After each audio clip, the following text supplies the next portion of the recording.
Welcome back to Mad About Cards and Crafts. This is Marla. I'm so glad you're joining me today.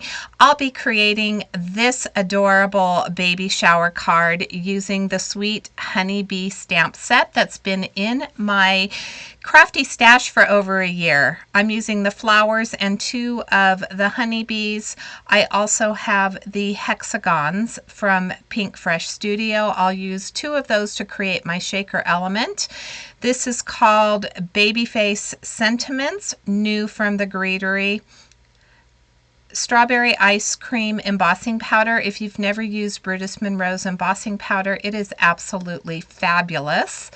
And then finally, I have these little clay bits from the Greetery. They are absolutely adorable. Aren't those the cutest little flowers and leaves? And those are going to be the shaker element bits for my card. Let's jump right in. I'm going to do just a little bit of coloring. I'm starting with my bee. I have a Y4 marker and I colored and saturated the entire paper with that Y4. Added in a little Y14 or 15, I think, and then finally I have a Y19. That is my darkest color. I blend it back out with my mid-tone and then go over it again with my lightest color, and I will have the complete list of colors that I used linked in the description box below. For my stripes on my bee, I went ahead and used two black or W markers, a W6 to lay down the original color to saturate the paper, and then I added a little W8, blended it out with the W6, and for the wings, I'm going to use some bee markers. I'll start with a B12 and then I'm going to add my shadowing with a B15 and blend it back out with the B12. When I blend it back out, I lose some of that shadowing, so I'll go back in with that B15 and be a little bit more heavy-handed towards the body to get that shadowing for the wings. For the flower, I am going to color it in the same color combination that I used for the flowers that are in a line. And those are going to be some BG markers, and I will have all of the markers that I used linked in the description box below. I think I started with a BG 11, quite possibly, and then a 13 and a 15. So for the 13, I'm going to go all around the outer edge of the flower using my darkest color, which is going to be the 15. I will add it to the center of my flower and then blend it out with the lightest color, which was that BG 11. I'm going to add some highlights by adding some dots to the ends of each of the petals on these turquoise flowers, and then I'm going to follow the lines that are on the pink flowers, those dark lines, with that white gel pen, and then I'll add a couple of dots to the tips of each of those flowers. In order to cut this line out of flowers, since I don't have the coordinating dies, what I went ahead and did was used my W8 marker. I drew a line across the bottom of all of those flowers where the stems are, and that is going to connect all of those flowers for my scan and cut to be able to read it and to cut it out in a nice row. Moving on to my shaker element, I believe this is Audrey Blue from Simon Says Stamp, and I'm using those Pink Fresh Studio hexagons to create a frame for my shaker element. I did use a paper pad that's no longer available, one of my absolute favorites from the Not Too Shabby Shop. It was called Summer Flowers. If you like pattern paper, I will link the Not Too Shabby Shop in my description box so that you can find their store. They have some really amazing paper pads, so I would highly recommend their paper pads. I just wanted to show you that I used that largest hexagon and cut out my piece of acetate, and then of course a backing. I've added some double-sided sticky tape to my hexagon so that I can adhere my acetate, which is going to hold my shaker bits. Now I am terrible at aligning things, so I'll get this aligned, and of course it's not going to be straight, but I just use my little Tim Holtz scissors and I cut along the edge of that hexagon and clip off any of the overhanging acetate.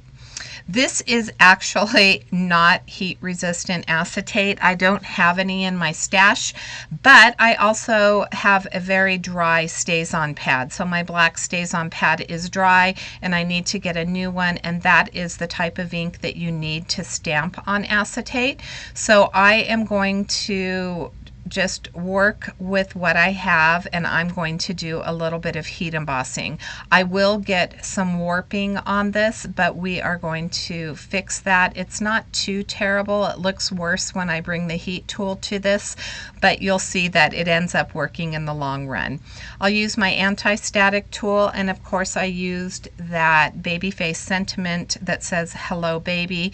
I'm stamping with Versamark ink, and then I'll bring in that strawberry ice cream embossing powder. Now I still get a few strays, so I'll use my paintbrush just to clean that up, and then the center of the H and the top little circle for the B wasn't quite defined. It's had a little bit more embossing powder in there, so I just used my tool-in-one from Spellbinders and I just cleaned that out using that fine tip. There's that warping. I'll put my fingernail in it, and that fingernail is the worst part of it because it really left a dent. So it was still a little bit too warm. I shouldn't have brought my finger to it, but I'm going to add a little bit more detail to the front of that. It looks a little plain to me. So once we get our shaker put together, I will remedy that little fingernail mark. Adding my 1/4 inch foam tape to the outside edge is going to create a well for my shaker bits to hold in.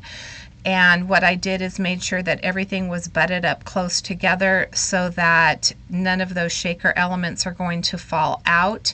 I added half of my backing paper, used my anti-static tool to hold it up so it wouldn't close, and then I'm going to add my shaker bits inside, and the shaker element is complete. I've cut a piece of the Summer Flowers cardstock to 4 1/4 by 5 1/2 inches, and I'm going to add it to my top folding card base.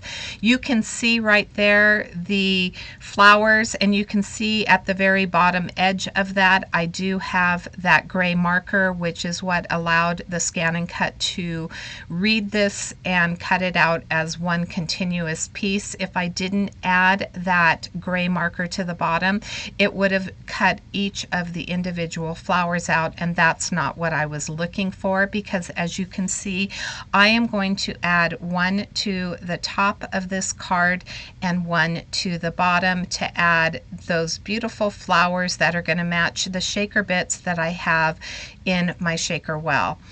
I'm adding the hexagon to my to the center of my card, and I'm just trying to get this aligned as best I can. Again, I'm not the best at aligning things, but I think I did a pretty good job. What I'm looking at here is I want the pink flower at the top to be at the point of the hexagon, and at the bottom I want the taller blue flower to be in place. So I'm using those as my guides, trying to make sure that I get everything centered. I'll use my glue, which is actually art glitter glue, in the inside of a Bearly Arts bottle. I just really like the tip that came with that Bearly Arts. It's a little bit smaller than the one that you buy with the art glitter glue. And I start to add the glue to the backs of these flowers, but when I use my Scan and Cut, because my mat's not that sticky, I actually spray glue on the back so it will stay on my mat for the cutting. And because I have that glue on the back, it did adhere to my card panel, so I didn't add any additional glue to that. I'm using my guillotine trimmer to trim off any of the overhang,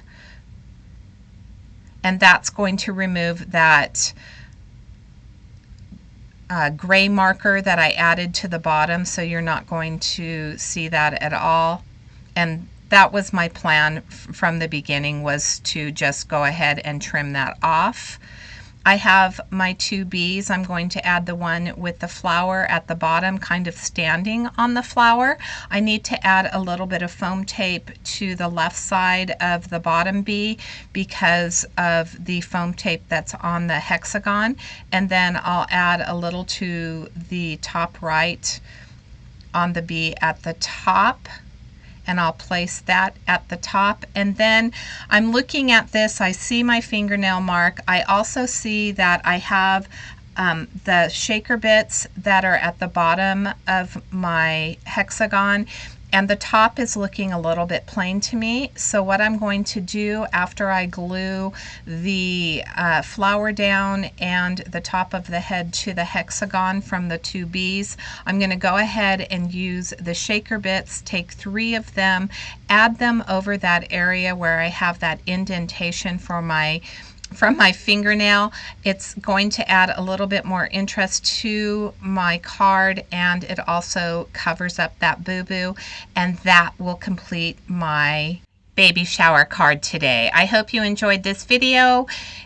If you did, please make sure to give it a big thumbs up. Here's a couple close-ups. Until next time, I hope you have a fabulous day. Thanks so much for watching.